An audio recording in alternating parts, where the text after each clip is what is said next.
Well, hey everyone, how are you? Welcome to Telling Tall Tales the Right Way. I am your host, Heather Asianbi, and this is our second episode. So the first one was an introduction, right? Introduce myself, introduce the elements of a great story that really, truly, for real, applies to every story. It doesn't matter what it is. It could be fiction, it could be nonfiction, it could be a children's picture book. But for real, all the same elements apply. So today we're going to talk about vampire tears. I know you're probably laughing. I would laugh if I heard that. I'd be like, what the heck are we talking about vampire tears for? Well, here's why. Vampires, as we know, they're not real. They're mythical creatures. But throughout the years of literary, cinematic, and television history, certain characteristics have been applied to vampires. So there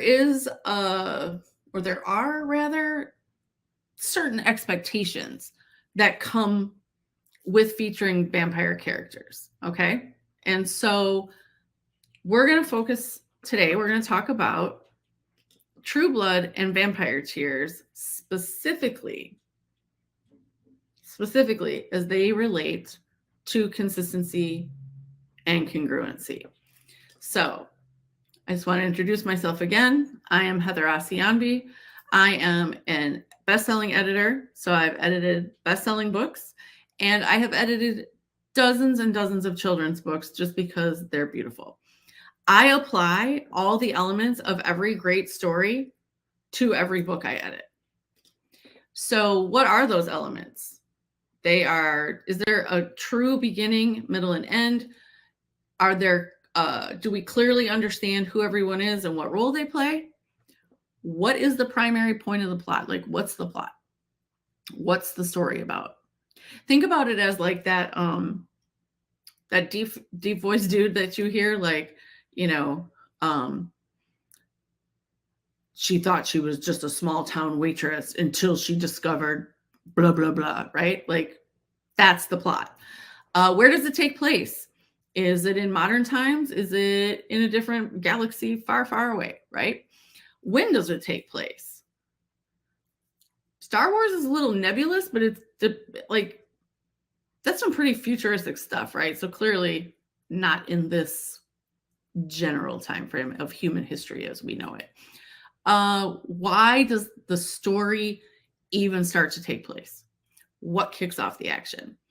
And then how are all the threads of the story, even those that are seemingly disparate, right, which means they seem to have nothing to do with each other, how are they all pulled together into a cohesive, like, here's your story, right? We need a conflict and a resolution. That's just a fancy way of saying problem and solution.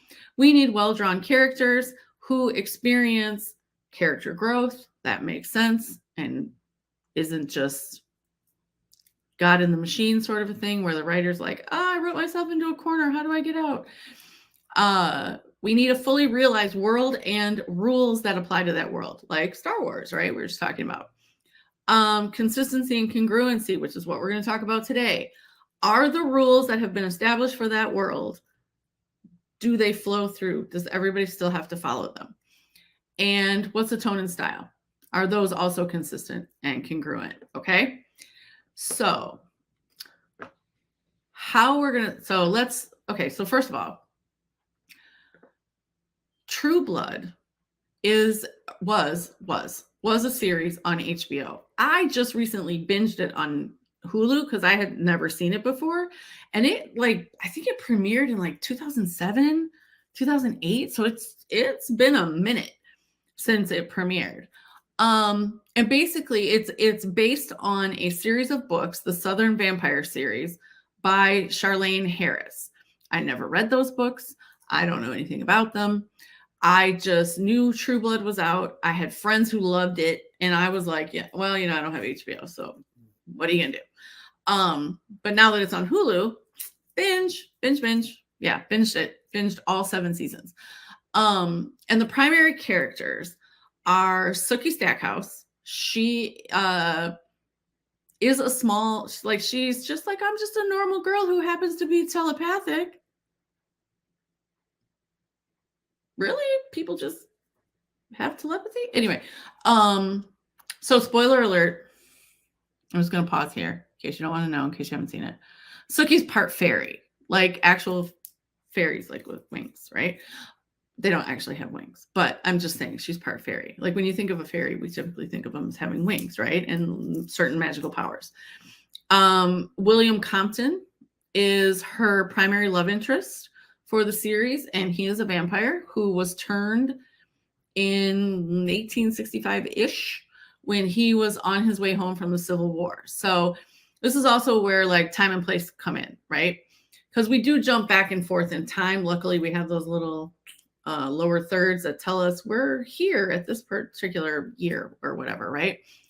But so True Blood takes place in the fictional town of Bontemps, Louisiana, which is like a 4 or 5 hour drive from New Orleans and near Baton Rouge-ish. And then the third character that I'm going to mention is Jessica Hamby. Now, Jessica was turned into a vampire when she was 17 as punishment for Bill killing another vampire without permission. I mean, okay. Yeah, so in this world, okay, if you think human politics are complicated, the way vampire politics are written, no sense. None. Like, how do you get to be the king of Mississippi or the queen of Louisiana? Like, who appoints you? And we don't even find that out until like later seasons, which makes me think like, and if you've read the books, let me know. Like, do we know how these people get into power and how they get to be who they are and pass laws and judgments and convict, punishments and stuff like that? Like, how is it described in the books?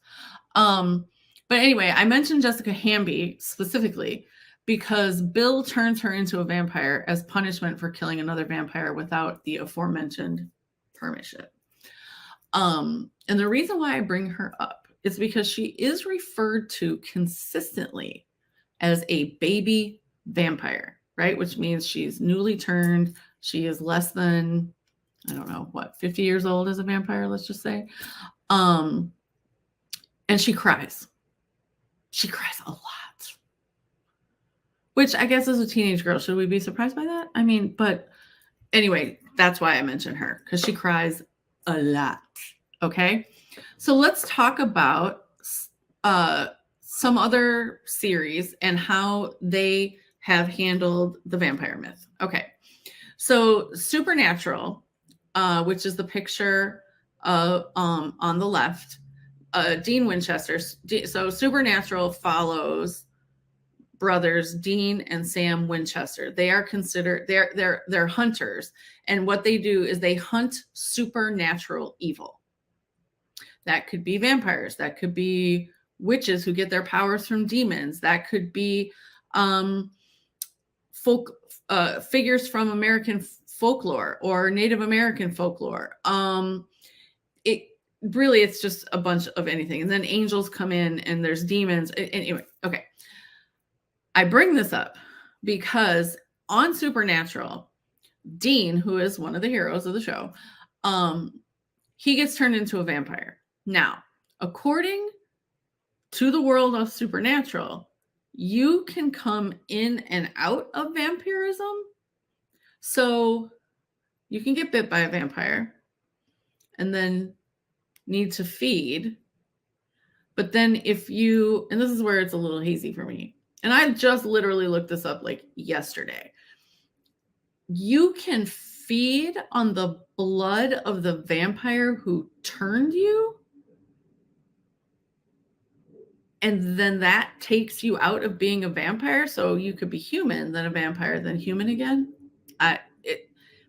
To me, that feels, I hate to say disingenuous because vampires are not real, okay? But that just feels like an easy way out.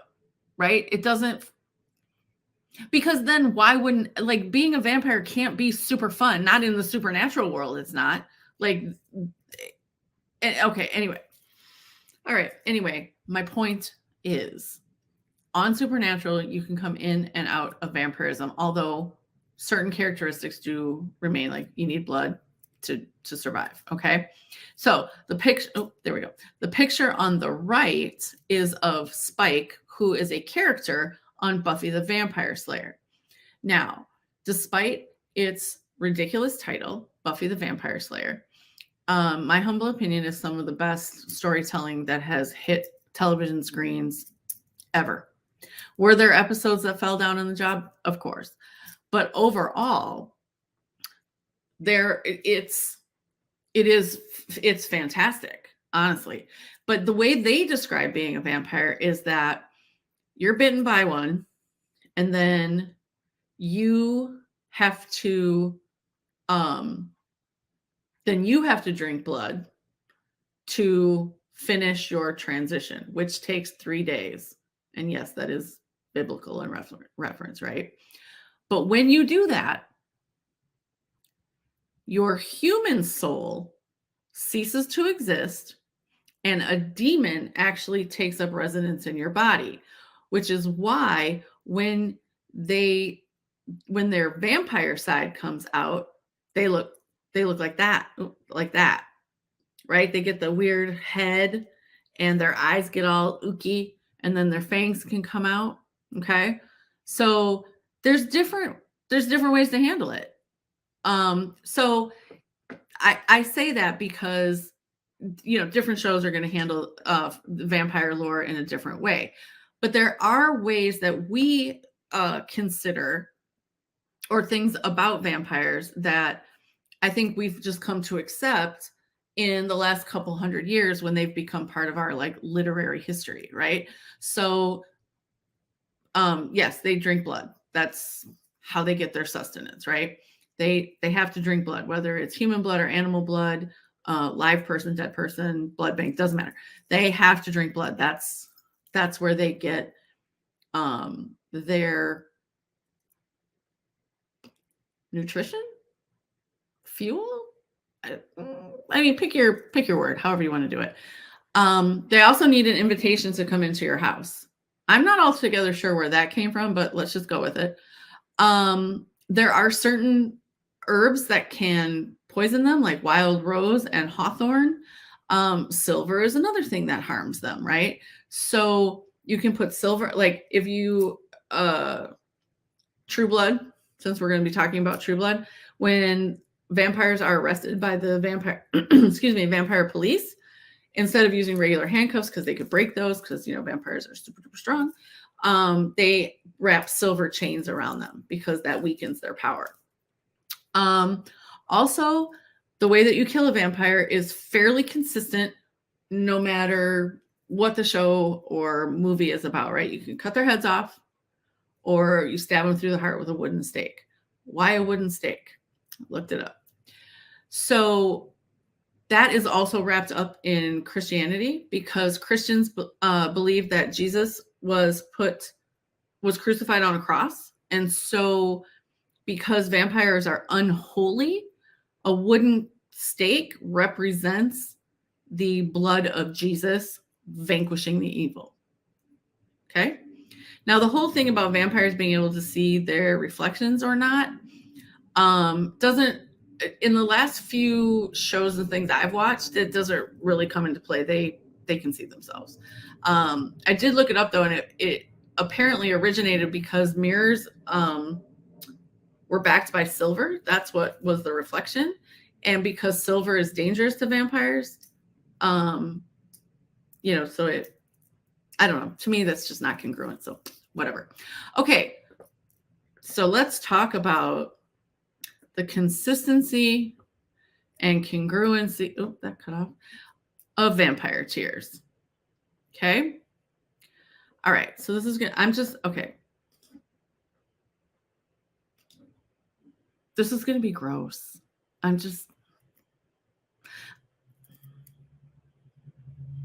me just talk about this for a second. Okay. True Blood. On True Blood, vampires only consume blood. There's champagne blood, there's soup.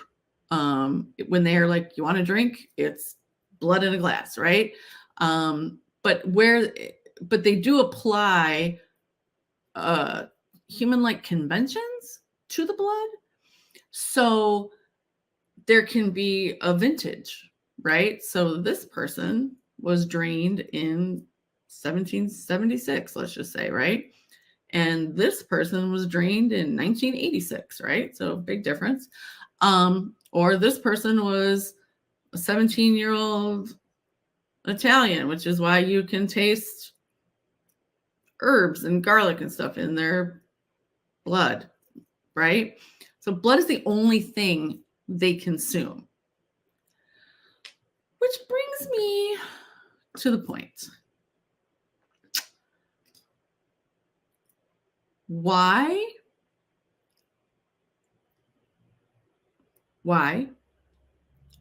if vampire tears are blood?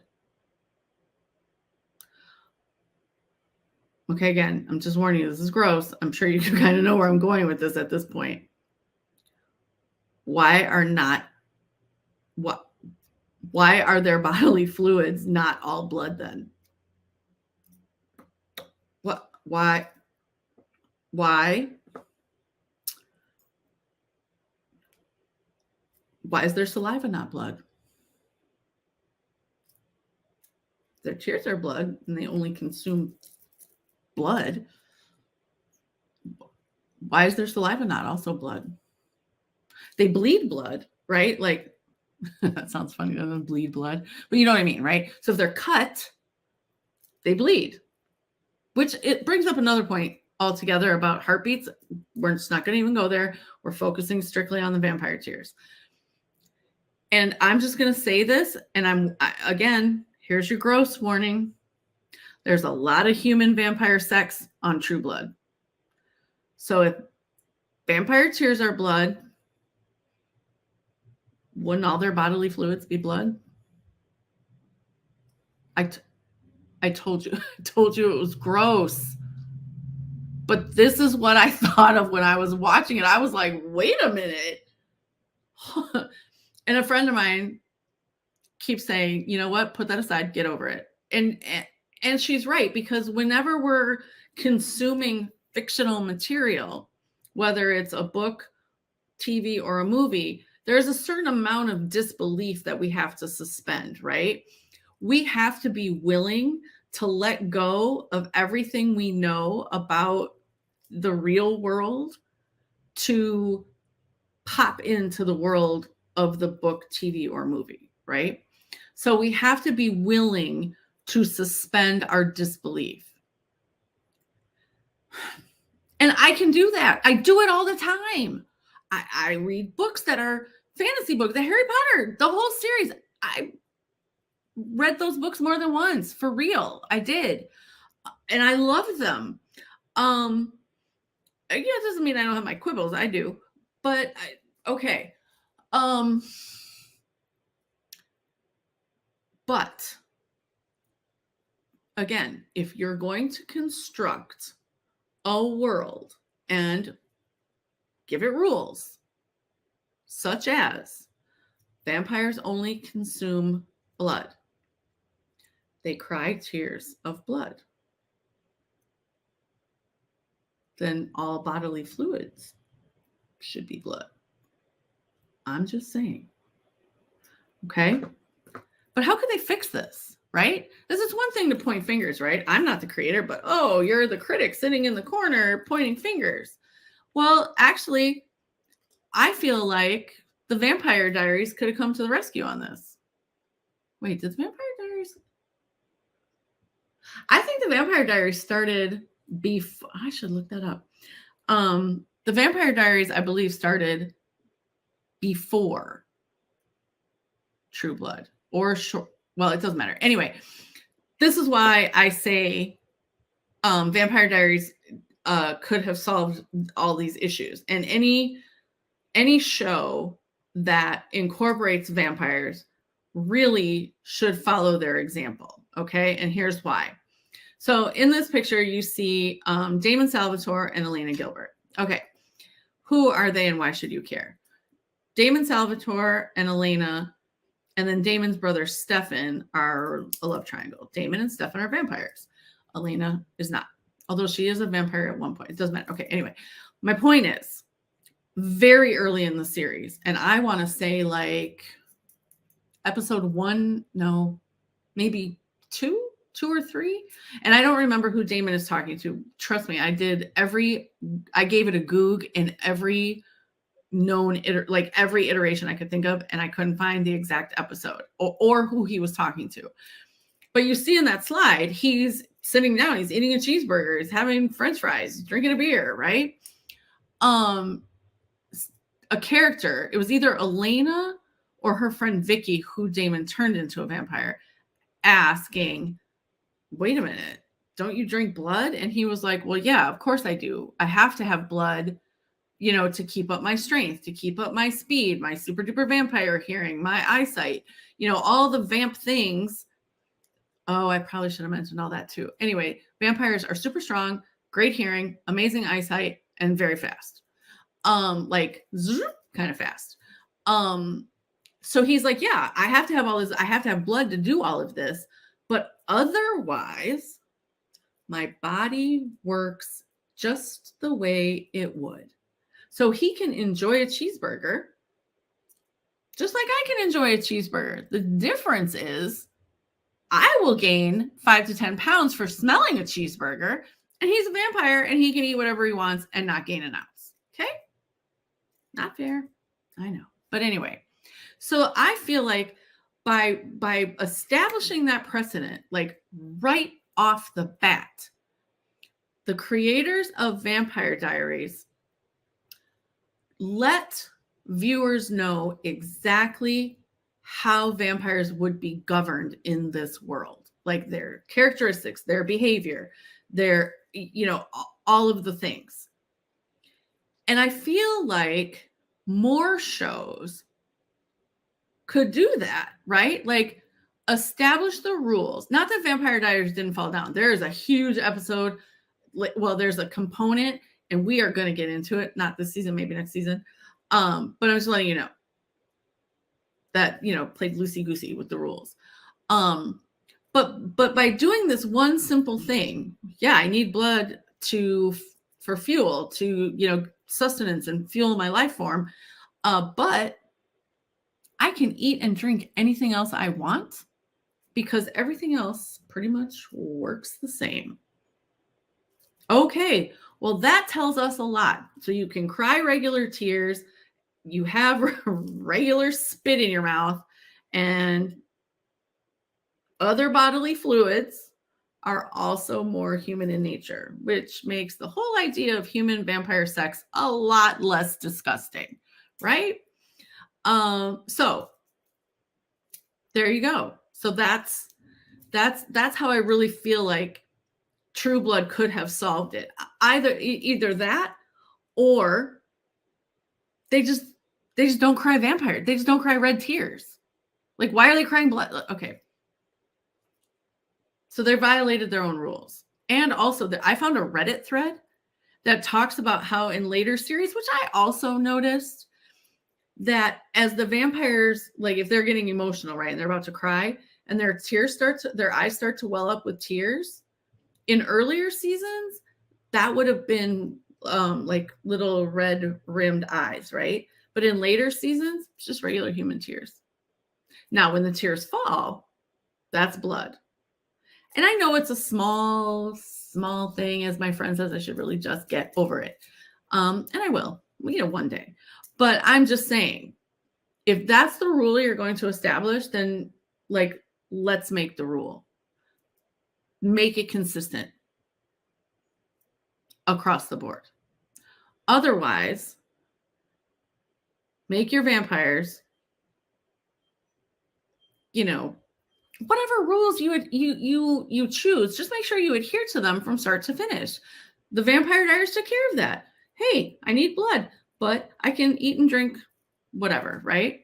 One thing I will promise you, though, is we will never discuss that other series that takes place in Seattle with vampires that sparkle in the sun. I'm never going to talk about that. All right, so that's it for season 2 or episode 2 of our first season for Telling Tall Tales the Right Way. Again, use the comments. I want to know, what do you think? What do you think about this whole concept of that I've talked about, like, right, with rules and the worlds you've constructed? And then also let me know, like, are there any books, TVs, or movies that you really want to talk about that you think would make really great fodder for this conversation? So thank you. And I'll see you next time when we are going to talk about Where the Crawdads Sing. Oh, I just forgot that fast, right? Like, whoop. Where the Crawdads Sing. So if you have not read that book, I'm sure you can look it up, give it a Google, look it on Amazon. But that's what we're going to talk about. So take care. Thank you.